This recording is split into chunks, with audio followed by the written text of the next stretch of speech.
The jungle of Juno 3 had long ago swallowed the remains of war. Twisted metal spires emerged from the verdant canopy, like the bones of ancient beasts, while vines thick as a man's arm coiled around crumbling structures that had once been the pride of an advanced civilization. As dusk fell, the forest awoke with an ethereal glow. Flowers the size of dinner plates unfurled luminescent petals in shades of azure and violet, casting ghostly light across the forest floor. Fungi spiraled up tree trunks in ribbons of phosphorescent yellow and green, nature's own warning signals in this dangerous paradise. Eli Vance moved through this alien landscape with the practiced silence of a man who had survived by remaining unseen. His weathered face bore the deep lines of someone who had witnessed too much in too few years. Eyes constantly scanning the perimeter as he navigated the treacherous terrain. A week's worth of stubble covered his jaw, and his clothes, a patchwork of scavenged materials reinforced with local fibers, had taken on the muted greens and browns of his surroundings. The rifle slung across his back had seen better days, but like its owner, it remained functional despite the scars. Strapped to his belt was a collection of small containers filled with items worth trading: medicinal sap from the phosphorescent fungi, rare mineral fragments from the ruins, and a handful of serviceable tech components salvaged from the wreckage of war machines. It wasn't much, but it would be enough to replenish his supplies at the outpost several days' journey from his current position. Eli had not always been a scavenger. Once, he had been Lieutenant Commander Elijah Vance, decorated officer of the Terran fleet. Once, he had been a husband, a father. But that was before the great interstellar war had consumed everything he loved. 23 years had passed since those final, devastating battles had left planets like Juno 3 as little more than graveyards of forgotten civilizations.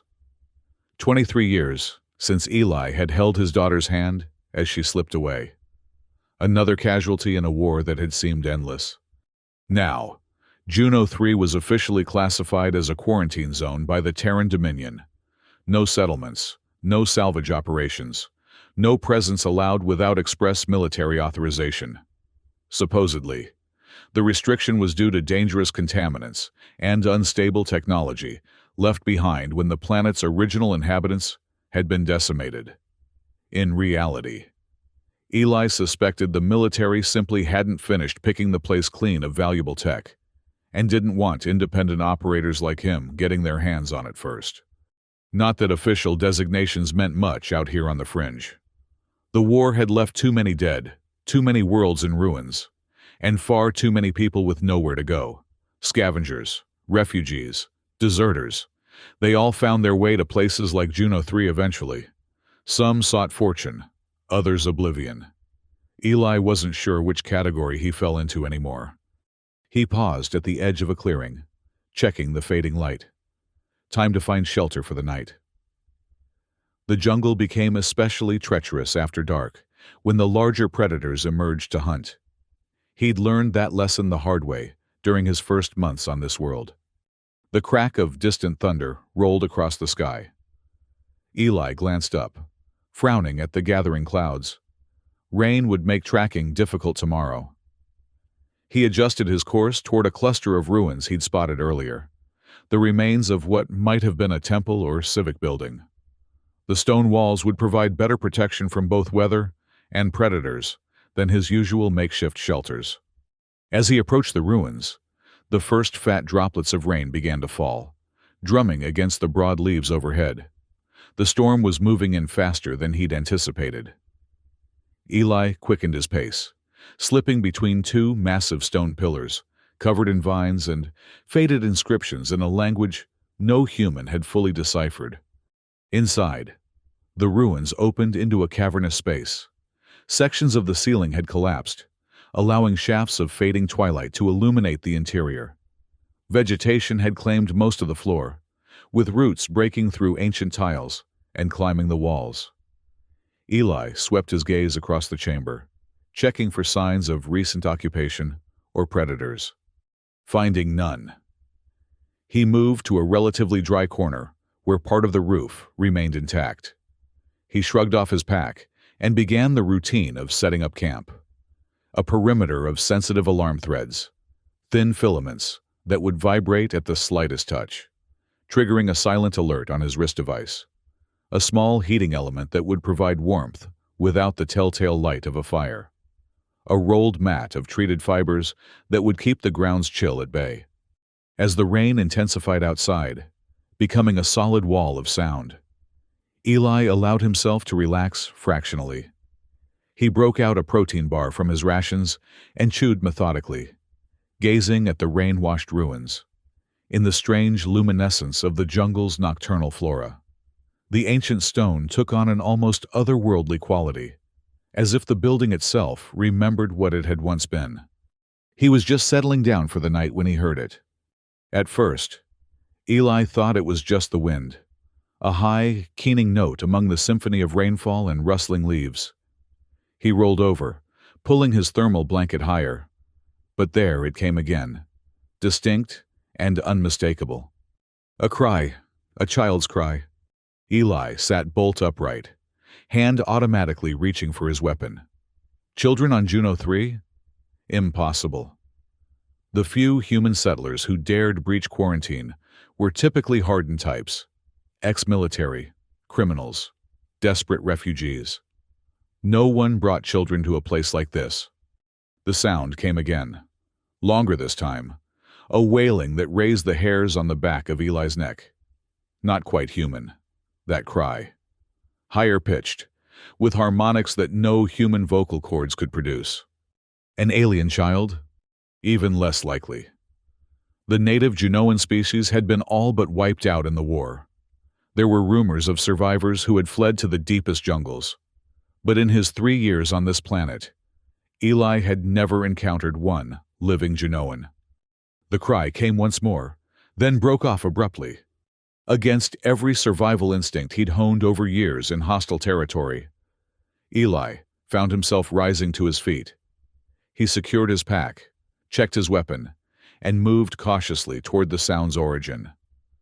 The rain had lessened somewhat, though water still streamed from the leaves in rivulets, soaking through his clothes within moments of stepping outside. Following the direction of the cry, Eli moved deeper into the jungle. The bioluminescent flora provided just enough light to navigate by, casting everything in ghostly blues and purples. He paused every few steps, listening intently, but the crying had stopped. Had he imagined it? Was his mind finally breaking after years of solitude, conjuring echoes of a past he could never reclaim? Then he saw it, a flash of movement beneath a massive tree whose trunk was wrapped in spirals of glowing fungi. Eli froze, squinting through the rain-blurred darkness. There, huddled against the enormous roots, was a small figure. Eli approached slowly, weapon ready but lowered. As he drew closer, the bioluminescent light revealed details that confirmed his suspicions. Not human. The child, for it was indeed a child, had skin of a pale lavender hue that seemed to shimmer faintly in the ghostly light. Her head was slightly elongated, with no visible hair, but rather a series of small, iridescent scales that caught the light as she moved. Her eyes, when she raised them to look at him, were enormous and entirely black, with no visible whites or irises. A Junoan child, a survivor. She couldn't have been more than the equivalent of a human 6 or 7 years old. Her thin arms were wrapped around her knees, which were drawn up protectively to her chest. She wore what appeared to be a simple shift made of a material that resembled silk but had an unusual metallic sheen. Around her neck hung a pendant, a teardrop-shaped crystal that pulsed with an inner light. Most alarming was the gash on her forearm, which leaked a fluid that was more silver than red. The wound wasn't deep, but on a child so small, even minor injuries could be dangerous. The girl shrank back as Eli approached, pressing herself against the tree trunk. Her face contorted in what was unmistakably fear, despite the alien features. Eli slowly set down his weapon and raised his empty hands. "It's okay," he said softly, knowing she probably couldn't understand him, but hoping his tone would convey his intentions. "I'm not going to hurt you." The girl's eyes darted from Eli to the darkness beyond, as if weighing which threat was greater. Eli followed her gaze but saw nothing in the shadows. Whatever had frightened her, or injured her, wasn't immediately visible. Crouching down to appear less threatening, Eli reached slowly into his pack and withdrew a small medikit. The girl watched his every movement with those enormous black eyes. "You're hurt," Eli said, pointing to her wound. "I can help." He opened the kit and took out an antiseptic wipe. Moving with deliberate slowness, he mimed cleaning a wound on his own arm, then held the wipe out toward her. The girl didn't move for several long moments. Then, with the suddenness of a wild animal deciding to trust, she extended her injured arm. Eli gently cleaned the wound, noting that while the child's physiology was obviously different from human, the injury itself was straightforward, a clean cut that looked like it might have come from a sharp piece of metal or stone. The girl winced but made no sound as he applied a small amount of healing gel from his kit and covered the wound with a self-adhering bandage. "There," he said, sitting back on his heels. "Better?" The girl examined her bandaged arm with obvious curiosity, then looked up at Eli. Her expression was unreadable, but some of the tension had left her small body. Eli reached for his canteen and offered it to her. "Water, are you thirsty?" After a moment's hesitation, she accepted the container and drank deeply. Eli watched, wondering what circumstances had left a Junoan child alone in this dangerous wilderness. Where were her people? How had she survived? "What's your name?" he asked, tapping his chest. "I'm Eli." The girl lowered the canteen and stared at him. Then, hesitantly, she touched her own chest and made a sound unlike anything Eli had heard before, a musical trill that seemed to contain multiple tones at once. "I can't quite say that," Eli admitted, with a small smile. "Mind if I call you?" He thought for a moment, trying to approximate the sound she'd made. "Tari? Is that close enough?" The girl, Tari, tilted her head, considering. Then she nodded once, a surprisingly human gesture that made Eli wonder if she'd had contact with humans before. A sharp electronic beep from Eli's wrist device shattered the moment. Eli glanced down at the readout and felt his blood run cold. Aerial drones, approaching fast, military grade. If the signature was accurate. "We need to move," he said urgently, already gathering his things. "It's not safe here." Tari's eyes widened at his sudden change in demeanor. She scrambled to her feet, clutching her pendant protectively. Eli hesitated only briefly before making a decision that went against every survival instinct he'd developed. "Come with me," he said, extending his hand to the alien child. "I'll keep you safe." For a heartbeat, Tari didn't move. Then another electronic beep sounded, more insistent this time, and she placed her small, four-fingered hand in his. Together, they melted into the shadows of the jungle as the first drone's searchlight cut through the canopy behind them. Eli led the way through the tangled undergrowth, moving as quickly as he dared with the child in tow. The jungle's bioluminescence worked both for and against them, providing enough light to navigate by, but also potentially revealing their position to the drone's sensors. He chose their path carefully, keeping to areas where the canopy was thickest, using the massive tree trunks as cover whenever possible. Tari kept pace surprisingly well for her size, moving with a natural agility that suggested she was more accustomed to the jungle than Eli had initially assumed. She made no sound as they fled, not even when thorny vines snagged at her clothes, or when they had to splash through a shallow stream that came up to her waist. The drone signatures on Eli's scanner grew fainter as they put distance between themselves and their pursuers. But he didn't slow their pace. Military drones meant Dominion forces, and their presence this deep in the jungle was troubling. They weren't part of the usual patrols that skirted the edges of the quarantine zone. They were searching for something specific. Or someone. Eli glanced down at Tari, who trotted beside him with determined strides. Could they be looking for her? But why would the Dominion be interested in a lone Junoan child? His eyes fell on the pendant around her neck. The crystal pulsed with that strange inner light, almost like a heartbeat. It was clearly no ordinary piece of jewelry. After nearly an hour of hard travel, Eli finally called a halt in a small clearing, surrounded by dense vegetation. They needed to rest, and he needed to get his bearings. Tari sank down onto a moss-covered log, her chest rising and falling rapidly with exertion. Despite her stamina, she was still just a child, and the pace had been punishing. Eli checked his scanner again. No drone signatures within range. He allowed himself to relax slightly as he took stock of their surroundings. The clearing was well concealed, with multiple exit points if they needed to run again. The glowing fungi that spiraled up the surrounding trees cast just enough light to see by, without being bright enough to give away their position from above. He offered Tari the canteen again, which she accepted gratefully. As she drank, Eli studied her more carefully in the soft light. Now that they weren't running for their lives, he noticed details he'd missed before. Her features, while definitely alien, had an almost delicate quality to them. The scales that covered her head in place of hair shimmered with iridescent colors when she moved, like the wings of certain insects.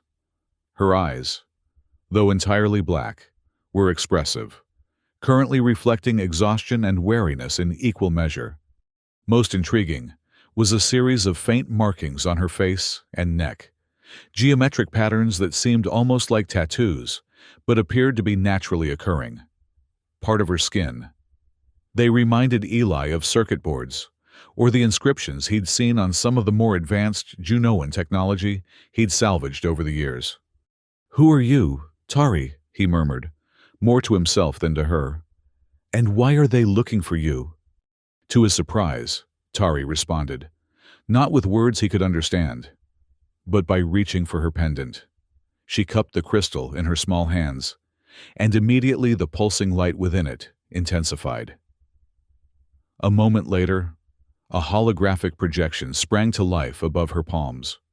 Eli stared in amazement at the three-dimensional image hovering in the air between them. It showed a detailed map of their surroundings.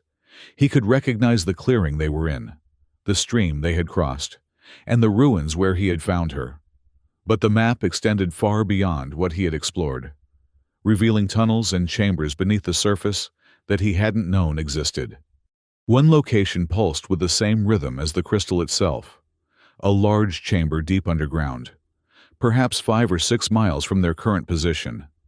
The holographic representation of this chamber was more detailed than the rest of the map, showing what appeared to be a massive vault of some kind. Its doors marked with the same geometric patterns that adorned Tari's skin. "What is that place?" Eli asked, pointing to the pulsing chamber. Tari's response was to close her hands around the crystal, extinguishing the hologram. She looked at Eli with an intensity that transcended language barriers, then pointed deliberately in the direction the map had indicated before touching her pendant again. The message was clear enough. They needed to go to that vault, and the pendant was the key. Before Eli could respond, a low, rumbling growl emanated from the darkness beyond the clearing. Tari froze, her eyes widening in terror. Eli reached slowly for his rifle, recognizing the sound all too well. Kora beast, one of the jungle's apex predators, massive, 6-limbed creatures with razor-sharp claws and an acute sense of smell. They usually hunted alone, which was the only good news. One was bad enough. "Don't move," Eli whispered, raising his weapon as he scanned the perimeter. The growl came again, closer this time. Eli could just make out movement in the undergrowth, a shifting of shadows that was too deliberate to be the wind. The beast was circling them, assessing. Tari trembled beside him, her small body rigid with fear. Without thinking, Eli placed himself between her and the approaching predator. He'd seen what Kora beasts did to their prey. If it came down to it, he'd make sure the child got away, even if it cost him his life. A strange thought, that when had he started caring whether one alien child lived or died? When had anyone's survival but his own mattered to him again? The Kora emerged into the clearing with predatory grace, its 6 muscular limbs moving in perfect coordination. Its body was low to the ground and covered in thick, mottled hide that provided natural camouflage in the jungle. The head was broad and flat, with multiple eyes set around its circumference, giving it nearly 360-degree vision. A maw filled with serrated teeth opened in a hiss that sent shivers down Eli's spine. "Run when I tell you," Eli murmured to Tari, not taking his eyes off the beast. "Head east. Don't stop. Don't look back." But Tari didn't run. Instead, to Eli's astonishment, she stepped forward, her small hands again cupping her pendant. The crystal flared with sudden brightness, and a pulse of energy, visible as a ripple in the air, emanated outward. The Kora beast recoiled as if struck, shaking its massive head in confusion. It took one uncertain step backward, then another. Tari advanced, the pendant pulsing more rapidly now. The beast snarled, torn between its hunting instinct and the inexplicable deterrent before it. Finally, with a frustrated roar, it turned and bounded back into the jungle, crashing through the undergrowth in its haste to escape.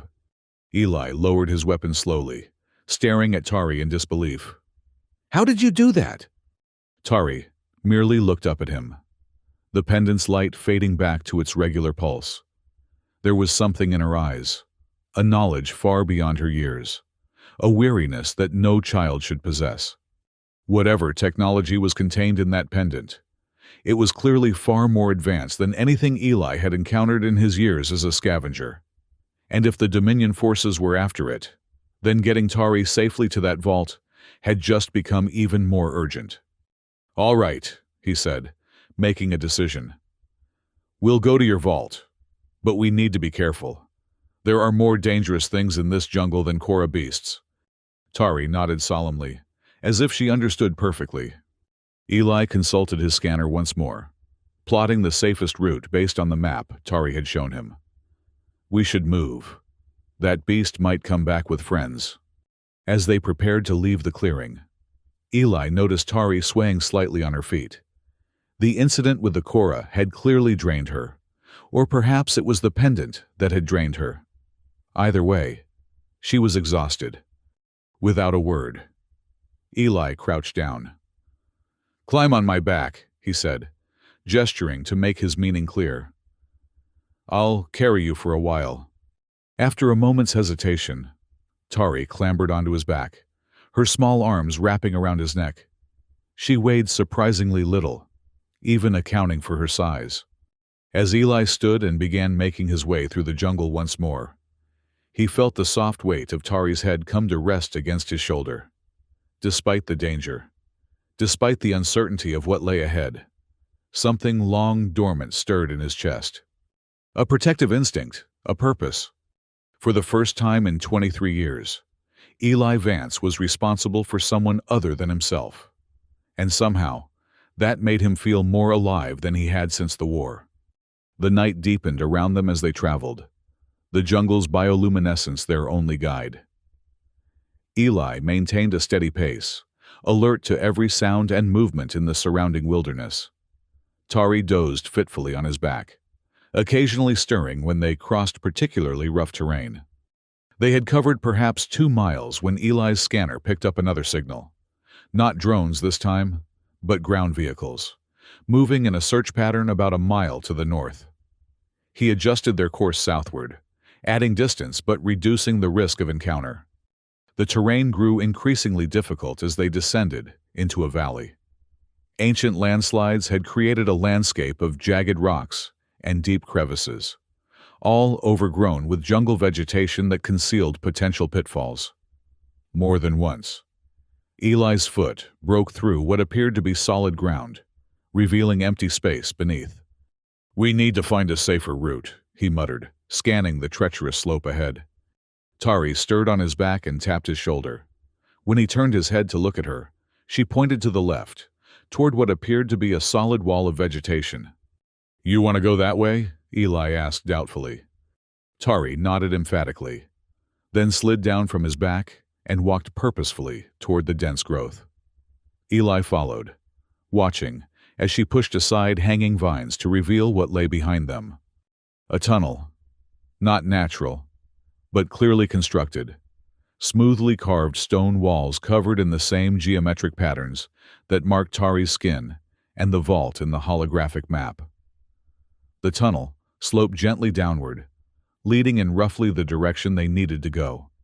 "Well, I'll be damned," Eli murmured, examining the entrance. "A secret passage." Tari was already stepping into the tunnel, her pendant glowing more brightly, as if responding to the proximity of the ancient architecture. The light revealed intricate carvings that lined the walls, not just geometric patterns, but scenes depicting what Eli assumed was Junoan history or mythology. One panel caught his attention. It showed small figures that resembled Tari, gathered around a central structure that looked very much like the vault from her holographic map. Above them loomed larger figures with similar features, but more elaborate markings on their elongated heads. Guardians, perhaps, or leaders. "Is this your people's history?" Eli asked, touching the carving gently. Tari gave no indication whether she understood his question, but she paused to look at the panel, her expression solemn. Then, she continued deeper into the tunnel, clearly expecting Eli to follow. The passage wound downward in a gradual spiral, occasionally branching off in different directions. At each junction, Tari chose their path without hesitation, guided by some knowledge or instinct that Eli couldn't fathom. The air grew cooler as they descended, and the sounds of the jungle faded behind them, replaced by an almost reverent silence. After nearly an hour of walking, the tunnel opened into a vast underground chamber. Eli stopped at the threshold, momentarily overwhelmed by the sight. The chamber was enormous, at least 100 yards across, with a ceiling that arched high overhead. Stone pillars carved to resemble massive trees supported the vault of the ceiling, their surfaces covered in the same bioluminescent fungi that lit the jungle above, but in far greater concentration. The effect was breathtaking, a forest of light beneath the earth. In the center of the chamber stood a raised dais, upon which rested what appeared to be a control panel of some kind, a semicircular arrangement of crystal and metal, its surface inlaid with more of the geometric patterns. Beyond the dais, the far wall of the chamber was dominated by an immense door, clearly the entrance to the vault they sought. Tari approached the dais with reverence, her small feet making no sound on the stone floor. Eli followed more cautiously, his instincts as a scavenger warning him to be wary of ancient technology. He'd seen too many traps in ruins like these, defenses still active after centuries of abandonment. As they neared the central platform, Eli noticed something that made him freeze in his tracks. Footprints in the thin layer of dust that covered the floor. Recent footprints. They weren't alone. "Tari," he said sharply, grabbing for his weapon. "Stop!" But he was too late. Tari had already reached the dais and placed her pendant in a recess at the center of the control panel. It fit perfectly, like a key in a lock. Immediately, the entire chamber hummed to life. The geometric patterns on the walls, floor, and ceiling began to glow with the same pulsing light as the pendant. The door to the vault trembled, ancient mechanisms awakening after years of dormancy. And from the shadows around the perimeter of the chamber, figures emerged with weapons drawn. "Step away from the console," a harsh voice commanded. "Hands where we can see them." Eli whirled, placing himself between Tari and the newcomers. There were 6 of them, humans in mismatched combat gear that marked them as mercenaries, rather than regular Dominion forces. Their weapons, however, were military-grade and currently all aimed at Eli and Tari. The leader stepped forward, a tall woman with a shock of white hair and a face crossed with old battle scars. "Varric," she barked over her shoulder. "Secure the artifact." A heavily muscled man with cybernetic enhancements, visible along his jawline, moved toward the dais, reaching for Tari's pendant. "Don't touch her," Eli growled, raising his rifle. "Bad move, scavenger," the leader said coldly. "We're not here for you. Hand over the child and the key, and you can walk away." "Not happening," Eli replied, his finger tightening on the trigger. The standoff might have ended there. One scavenger against 6 mercenaries was hardly a fair fight. But at that moment, Tari did something unexpected. She slammed her small hand down on the console beside her pendant. The chamber's humming rose to a crescendo, and the glowing patterns on the walls pulsed rapidly, like a heartbeat accelerating. The floor beneath their feet trembled.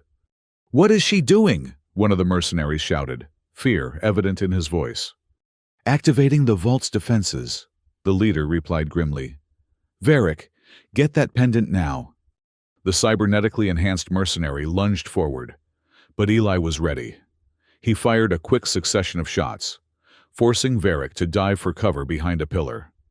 The other mercenaries returned fire, and Eli grabbed Tari, pulling her down behind the dais as energy bolts sizzled overhead. "We need to get out of here," Eli said, checking that Tari wasn't hurt. But Tari shook her head vehemently, pointing at her pendant, which remained inserted in the console. She made a series of urgent gestures, first to herself, then to the pendant, then to the massive vault door, which was now beginning to slide open with a sound like grinding stone. "You need to finish the activation," Eli guessed. "But they'll kill us both if we stay here." Tari's black eyes met his, and in them was a determination that transcended language. Whatever was in that vault, she was willing to die to protect it, or to access it. "Fine," Eli muttered, "but we do this my way." He reached into his pack and withdrew a small canister. "Cover your eyes," he warned Tari, then tossed the canister over the dais. A blinding flash erupted, followed by shouts of pain and confusion from the mercenaries. Eli rose quickly, firing precise shots at the disoriented figures. One fell immediately, clutching his leg. Another dove behind a pillar, returning wildfire that went wide. "Tari! Now!" Eli shouted, laying down suppressive fire as the child scrambled back to the console. Her small hands moved with surprising certainty over the controls. The pendant's glow intensified, and the patterns on Tari's skin began to glow in response, as if the two were somehow linked. The leader of the mercenaries recovered faster than her companions, her augmented eyes apparently less affected by the flash. She took aim at Tari with cold precision. Eli saw the movement and didn't hesitate. He threw himself into the line of fire just as she pulled the trigger.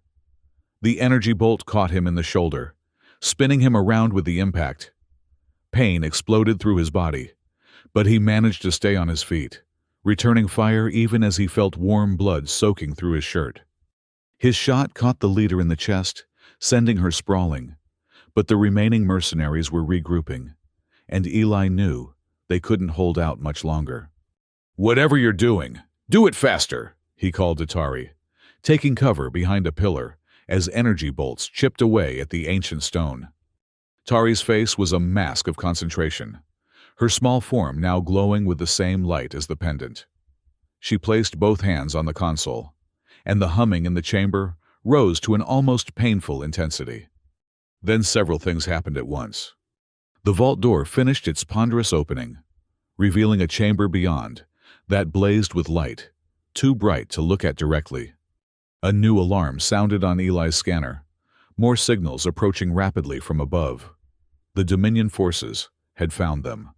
And Tari, her face contorted with effort, wrenched her pendant from the console and staggered toward the open vault. "Wait!" Eli called, but his voice was drowned out by a thunderous crack from overhead. Sections of the ceiling began to collapse as the chamber's structural integrity failed, whether from the firefight or from whatever Tari had activated. Eli couldn't tell. One of the mercenaries was crushed beneath a falling chunk of stone. Another screamed as the floor beneath him split open, revealing a chasm of unknown depth. The remaining fighters began a desperate retreat toward the tunnel entrance. Eli pushed through the chaos, ignoring the burning pain in his shoulder as he followed Tari. She had reached the threshold of the vault and now stood with arms outstretched, the pendant held high. The light from within the vault engulfed her small form, so bright that Eli had to shield his eyes. When he could see again, Tari was floating several feet off the ground, suspended in a column of energy that poured from the heart of the vault. The pendant no longer hung around her neck, but hovered before her, spinning rapidly as it absorbed or channeled the energy. Eli couldn't tell which. Most astonishing of all, Tari's appearance was changing. The lavender hue of her skin deepened to a rich purple, and the geometric markings that had been barely visible before now blazed with internal light. Her black eyes had become pools of swirling silver, reflecting the energy that surrounded her. From within the vault, tendrils of the same energy began to spread outward, snaking across the floor of the chamber and up the walls. Where they touched, the stone itself seemed to come alive, not crumbling as before, but transforming, becoming something organic and responsive. The roots and vines that had invaded the underground structure from above began to move with purpose, weaving themselves into the energy matrix. They shot across the chamber with whip-like speed, entangling one of the retreating mercenaries and hoisting him into the air. His screams cut off abruptly as the vegetation tightened its grip. Eli stared in horrified fascination. The vault wasn't just a repository of technology or information. It was somehow connected to the jungle itself, using the planet's own ecosystem as a defense mechanism. A deafening boom from above signaled the arrival of the Dominion forces. Heavy machinery was cutting through the earth, creating a new entrance to the chamber. Eli could hear shouted orders and the clatter of military-grade equipment. "Tari!" he called, approaching the column of energy despite the danger. "We need to go, now!" But Tari gave no indication that she heard him. Her eyes were fixed on something within the vault, something Eli couldn't see from his position.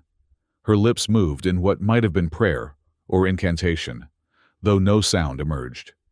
The first Dominion soldiers began to rappel into the chamber, their armor gleaming in the strange light. They took in the scene with professional detachment, quickly identifying Eli and Tari as their primary targets. "Surrender immediately," a mechanically enhanced voice boomed. "By authority of the Terran Dominion, you are in violation of quarantine protocols and are hereby detained." Eli's response was to open fire, knowing full well he was outmatched, but determined to buy Tari whatever time she needed. He ducked behind the massive doorframe of the vault, using it as cover as he picked off the soldiers who presented the clearest shots. But there were too many of them, and they were too well equipped. Return fire forced Eli deeper into the vault, closer to Tari and whatever mysterious process she was engaged in.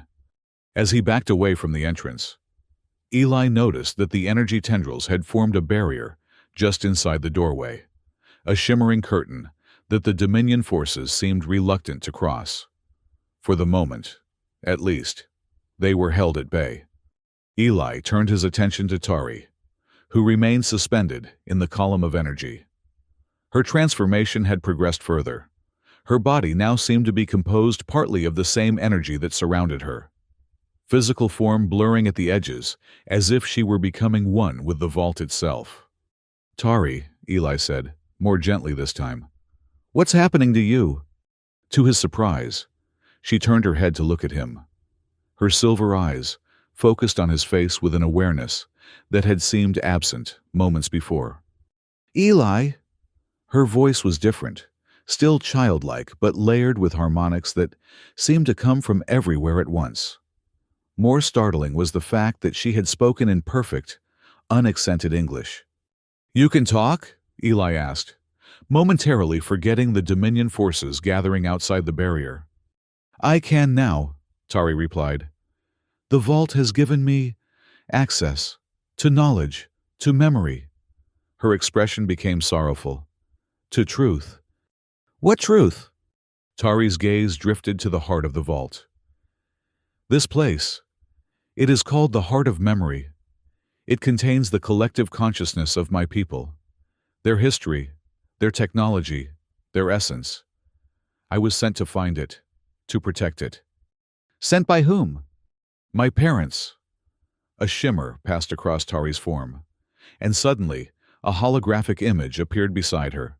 Two adult Junoans, their features similar to Tari's, but more defined, their skin a deeper shade of purple, their markings more elaborate.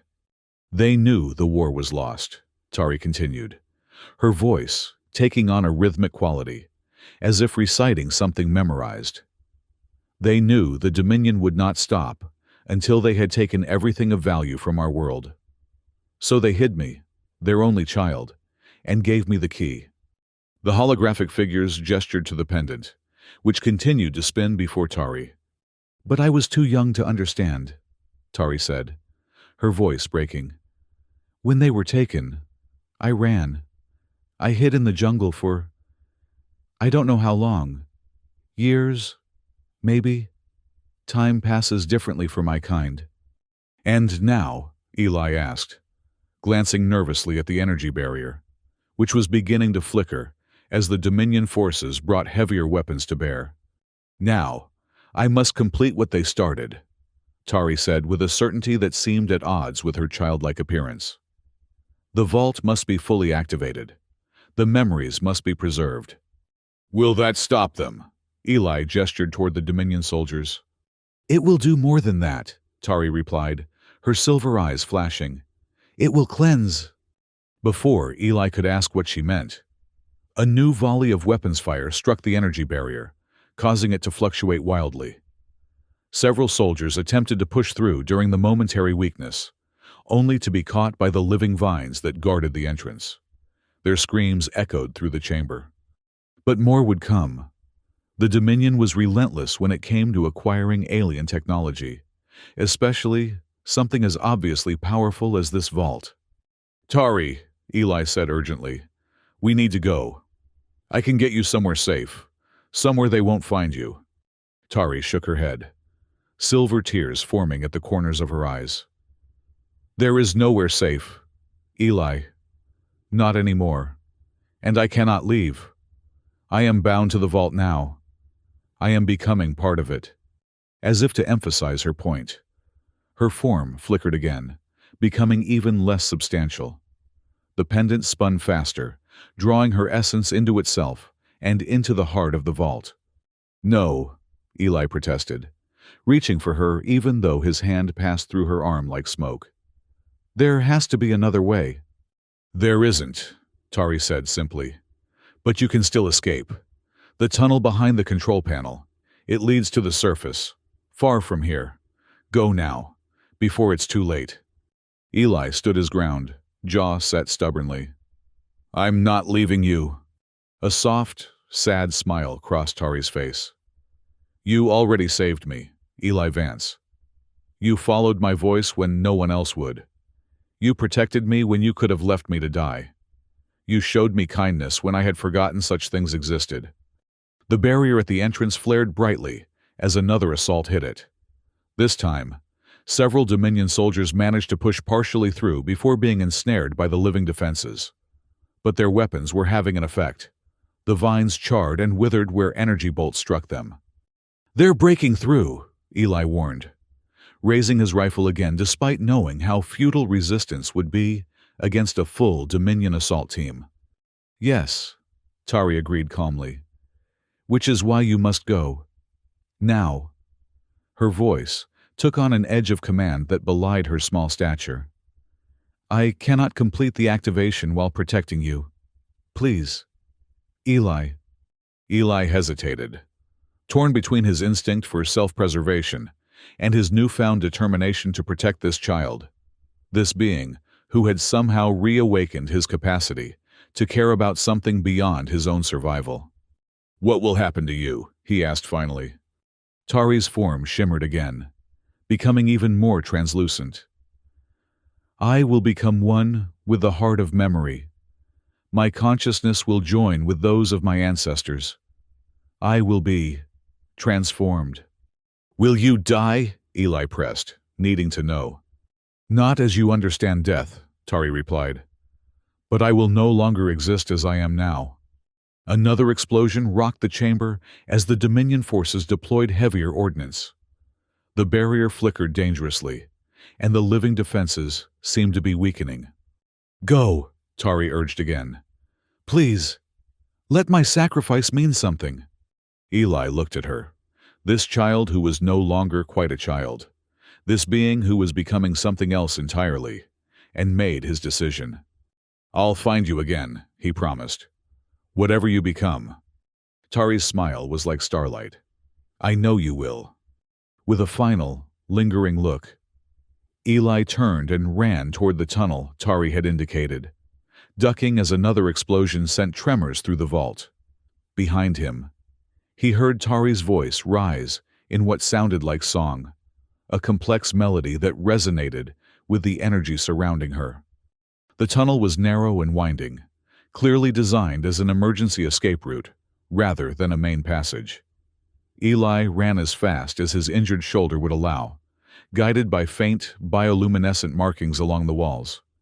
He had gone perhaps half a mile when he felt it, a pulse of energy so powerful that it knocked him off his feet. The tunnel walls shuddered, and for a terrifying moment, Eli thought they might collapse. But the ancient engineering held, though dust and small fragments rained down from the ceiling. The pulse was followed by a sound like nothing Eli had ever heard, a harmonious resonance that seemed to penetrate his very bones. It lasted for several seconds, then faded to silence. Eli picked himself up and continued more cautiously. Unsure what awaited him at the tunnel's end, after another 10 minutes of climbing steadily upward, he emerged into the jungle once more. The sight that greeted him stopped him in his tracks. The jungle was changed. The vegetation seemed more vibrant, more alive somehow. The bioluminescent flora glowed with increased intensity, and new growth was visibly spreading before his eyes. Vines extending, flowers unfurling, roots breaking through the soil with deliberate purpose. And above, through gaps in the canopy, Eli could see the silhouette of a Dominion cruiser, or what remained of one. The massive vessel was listing badly, trailing smoke as it drifted away from the planet's surface. Smaller craft swarmed around it like insects, presumably evacuating personnel. Whatever Tari had done in the heart of memory, it had been powerful enough to disable a Dominion warship in orbit. Eli sank down against a tree trunk, suddenly overwhelmed by exhaustion and the pain of his wound. He should keep moving. The Dominion would send more ships, more soldiers. But for now, he needed rest. As darkness claimed him, his last thought was of Tari's face, not as it had been at the end, transformed by the vault's energy, but as it had been when he first found her beneath the glowing tree. A lost, frightened child who had trusted him despite every reason not to. He had failed to save his own daughter in the war, but perhaps, in some small way, he had redeemed himself by helping Tari fulfill her destiny. Whether that was enough to ease the burden of his past, only time would tell. Eli drifted in and out of consciousness for what seemed like days, but was probably only hours. Fever dreams mingled with memories, his daughter's laughter, the screams of the dying during the war, Tari's alien eyes looking at him with trust. When he finally awoke fully, the jungle around him had changed even more dramatically. The vegetation had grown denser, forming a natural canopy that nearly obscured the sky. The bioluminescent flora had spread to cover almost every surface, creating a landscape of living light. Most remarkably, the plants seemed to be responding to his presence. vines gently shifting to provide better support for his injured body, broad leaves tilting to shield him from the harsh midday sun that filtered through the canopy. His shoulder wound had been covered with a layer of some kind of natural poultice, a growth of moss-like material that pulsed gently in time with his heartbeat. When he carefully peeled it back to examine the injury, he was astonished to find the wound nearly healed, with only a dull ache remaining where searing pain had been before. "What the hell?" Eli murmured, touching the new pink skin with cautious fingers. A rustling in the vegetation nearby put him instantly on alert. He reached for his rifle, only to find it missing, likely lost during his hasty escape from the vault, weaponless and still weakened. Eli prepared to face whatever threat approached. But it wasn't a Kora beast or Dominion soldier that emerged from the foliage. It was a small, hovering globe of light, about the size of Eli's fist, pulsing with the same energy he had seen in the heart of memory. Eli watched, transfixed, as the globe drifted closer, casting a silvery glow over his features. Within the light, he caught glimpses of patterns, the same geometric designs that had marked Tari's skin. "Tari?" he whispered, hardly daring to hope. The globe pulsed brighter in response, then drifted a short distance away before pausing, as if waiting for him to follow. Eli got to his feet, testing his strength, finding himself steadier than expected. He began to follow the hovering light as it led him deeper into the transformed jungle. They traveled for nearly an hour, the globe guiding Eli along paths that seemed to form themselves as he walked. The vegetation parted before him and closed behind, concealing his passage. Twice they encountered signs of Dominion patrols, broken foliage, discarded equipment.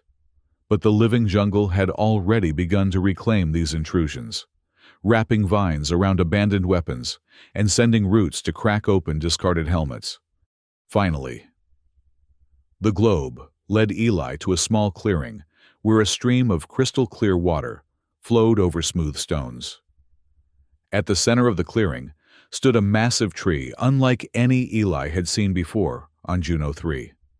Its trunk was at least 15 feet in diameter, with bark that shimmered with iridescent colors, reminiscent of Tari's scales. Its branches reached skyward in a perfect spiral, each limb adorned with glowing blossoms that resembled the pendant Tari had carried. At the base of the tree, nestled among its enormous roots, was a small shelter, not human-made, but not entirely natural either. It appeared to have grown from the tree itself, with walls of interwoven living wood and a roof of broad, overlapping leaves. The globe of light drifted toward this shelter, then expanded suddenly, filling the entire structure with brilliant radiance. When the light receded, Tari stood in its place. But she was changed. No longer the small, frightened child Eli had found beneath the glowing tree, nor the energy being she had begun to transform into within the vault. This Tari appeared to be a mixture of both states, solid enough to interact with the physical world, but with skin that shimmered with internal light, and eyes that swirled with the silver energy of the heart of memory. "Eli," she said, her voice still carrying those strange harmonics. "You found me." "You led me here," Eli replied, approaching cautiously. "Are you still you?" Tari smiled, and in that expression, Eli saw the child he had protected. "Yes and no. I am myself. But I am also more. The heart of memory has become part of me, as I have become part of it, and through it, I am connected to all of this." She gestured to the transformed jungle surrounding them. "What happened back there?" Eli asked. "I saw a Dominion cruiser retreating. Did you do that?" Tari nodded solemnly. "The vault's activation released a pulse that disabled their technology. It was a defense mechanism, one of many my ancestors built into the heart of memory. And the jungle, it's changed. The heart is awakening the planet," Tari explained. "Juno 3 was never just a world. It was a creation. My people designed it, grew it, infused it with their knowledge and consciousness. The jungle is alive in ways your science cannot yet comprehend. Eli absorbed this information slowly, looking around with new appreciation at the luminous landscape. And the Dominion? Will they come back? They will try, Tari acknowledged. But they will find it difficult.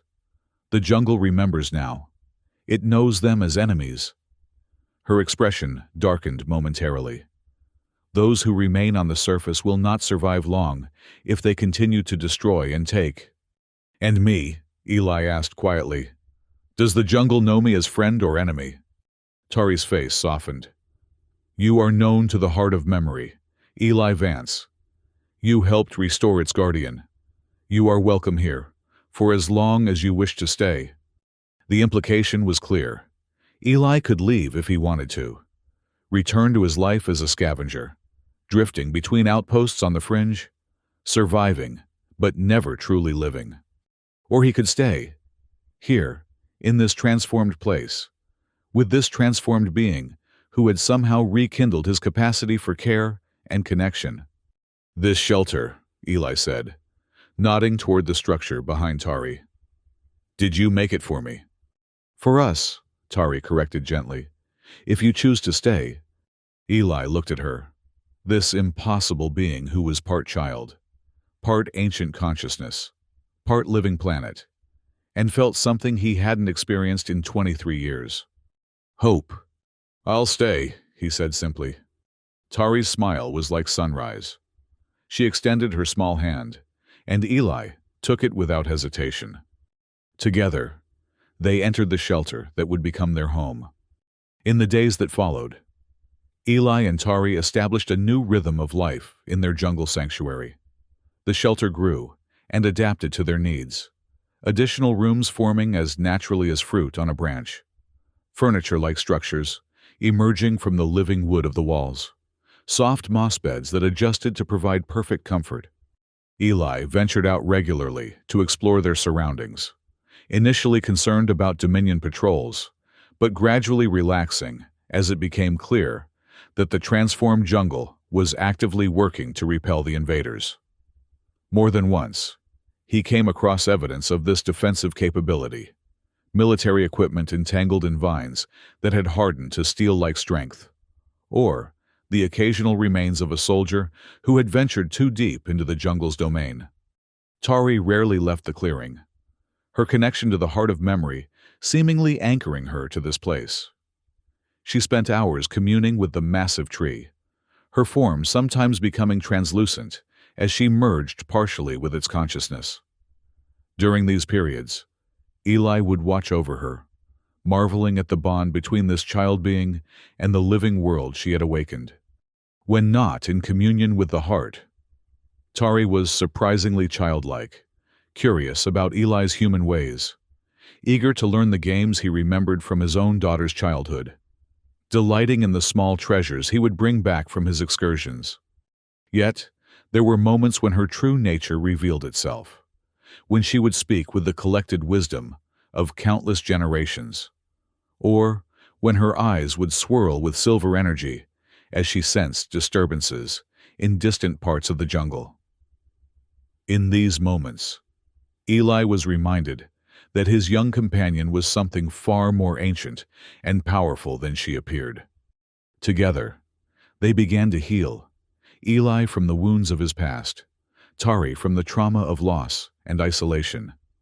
They were an unlikely family, formed in the aftermath of conflict, bound by choice rather than blood. One evening, as they sat beside the stream, watching the bioluminescent flora come to life with the setting of the sun, Tari turned to Eli with unusual solemnity. "The Dominion will send more ships," she said, her voice carrying those haunting harmonics that emerged when she spoke of serious matters. "They will not abandon their pursuit of the heart's power." Eli nodded, having expected as much. "When?" "Soon. Their weapons will be adapted to resist the pulse that disabled them before. They will come with greater numbers, more determination. Can the jungle stop them?" Tari's expression was troubled. "Not alone. The heart is still awakening, still recovering from centuries of dormancy. Its power grows daily, but it may not be enough against a full invasion force. Eli considered this, absently running his fingers along the stock of his newly crafted bow.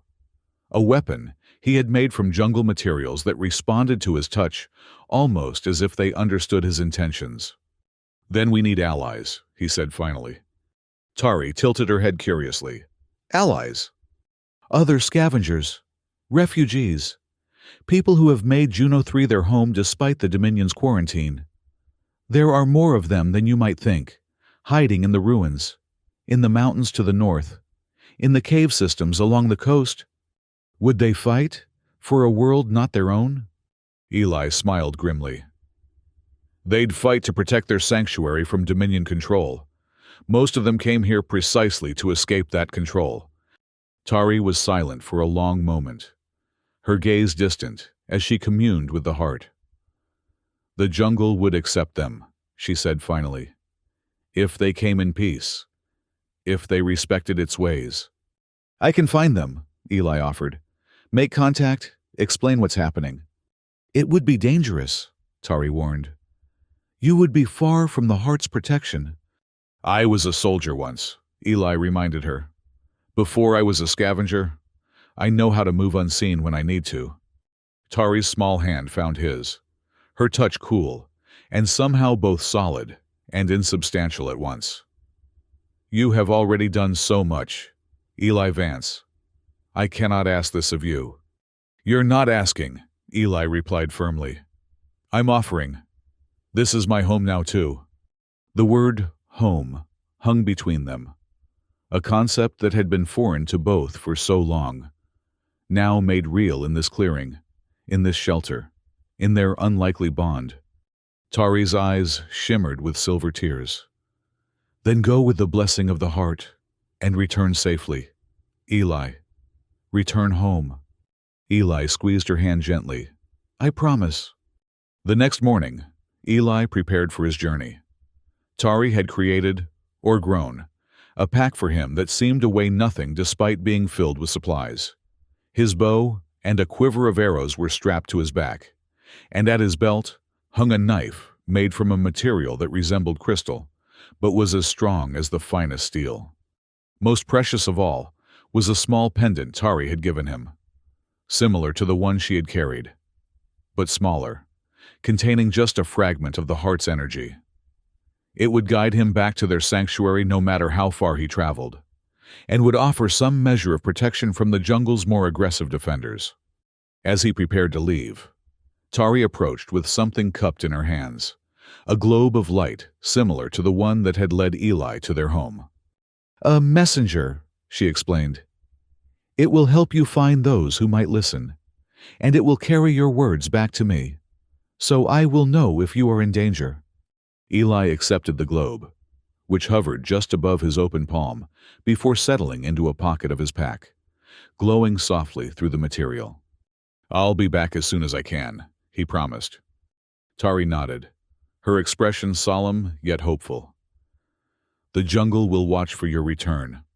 With a final embrace, still awkward given their difference in size, but no less meaningful, Eli set off into the transformed wilderness, the pendant at his chest pulsing in time with his heartbeat. Behind him, Tari raised her arms, and the massive tree at the center of their clearing seemed to respond, its branches lifting skyward, its blossoms releasing a shower of luminescent pollen that drifted on the wind like fireflies. A blessing, a prayer, a promise of homecoming. In the months that followed, Eli traveled farther than he had since first arriving on Juno 3. He moved from settlement to settlement, from hidden camp to fortified outpost, carrying his message of both warning and hope. Some dismissed him as mad.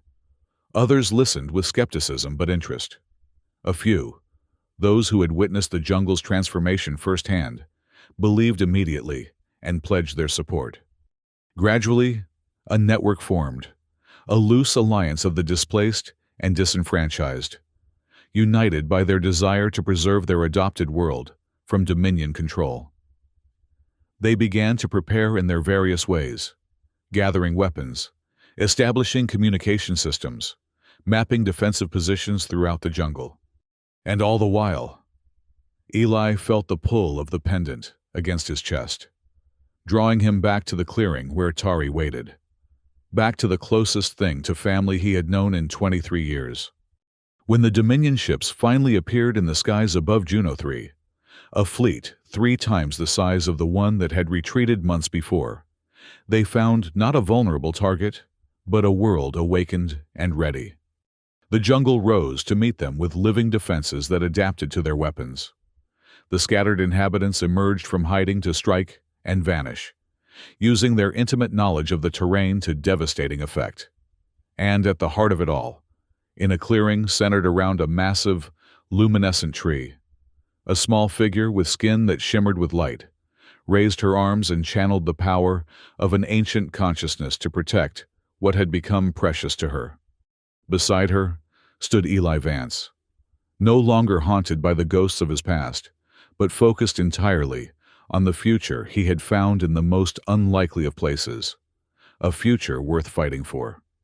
The battle for Juno 3 had begun, but this time, the planet and its defenders, both old and new, would not stand alone. This time, they would fight as one.